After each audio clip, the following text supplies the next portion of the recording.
Be sure to read and follow the safety guidelines to protect your computer from potential damage and ensure your personal safety.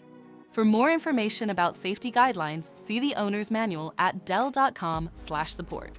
Before you begin, turn off the computer and disconnect all the attached peripherals. To remove the power supply unit, loosen the 2 screws on the left side cover and slide the cover off the system. Unlatch the front cover to remove it from the system.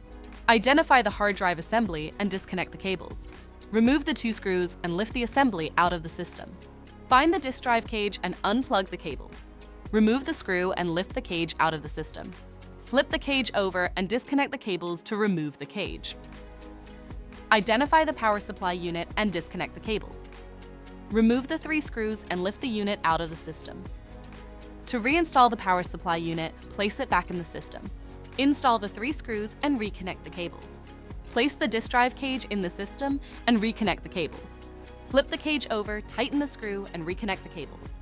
Place the hard drive assembly in the system and install the 2 screws. Reconnect the assembly cables. Relatch the front cover and secure the side cover with the 2 screws. For more information about your Dell system, visit dell.com/support.